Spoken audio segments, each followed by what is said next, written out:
Universe তোমাকে কি দিতে চলেছে? এই রিডিং তোমার কাছে পৌঁছেছে মানে এই রিডিং অবশ্যই তোমার জন্য। চলো দেখে নিই ইউনিভার্স তোমাকে কি দিতে চলেছে। থ্যাংক ইউ ইউনিভার্স, কি মেসেজ আছে, কি দিতে চলেছে ডিভাইন এনার্জি তোমাকে। ডিভাইন এনার্জি তোমাকে কি দিতে চলেছে? ওকে, অবশ্যই এনার্জি ক্লেম করবে, অবশ্যই এনার্জি ক্লেম করতে কমেন্টে ডবল অন টাইপ করতে একদমই ভুলবে না। ভিক্টরি, সাকসেস দিতে চলেছে তোমাকে। তুমি যে ফিল্ডে হও না কেন বা যে ক্ষেত্রে তুমি সফলতা চেয়েছো, যে সফলতার জন্য যেভাবে তুমি নিজের কর্ম করে গেছো, সেখানেই কিন্তু ভিক্টরি আসছে। এখানে অনেকের ক্ষেত্রে রিলেশনশিপের ক্ষেত্রে কিং অফ কাপস, সম্পর্কের ক্ষেত্রে ভিক্টরি আসতে পারে।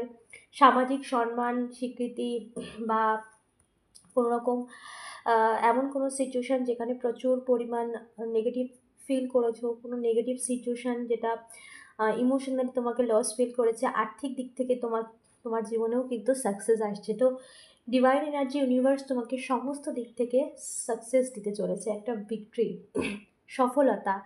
যে সফলতা তুমি তোমার নিজের কর্ম দ্বারা, নিজের প্রার্থনার দ্বারা, কর্ম দ্বারা, নিজের ধৈর্য দ্বারা অর্জন করেছো, সেই সফলতা ডিভাইন এনার্জি তোমাকে দিতে চলেছে। অবশ্যই এই এনার্জি ক্লেম করো এবং এই এনার্জিকে ক্লেম করার জন্য কমেন্টে ডবল অন টাইপ করতে একদমই ভুলো না। Thank you so much. চ্যানেলটাকে ফলো এবং সাবস্ক্রাইব করো।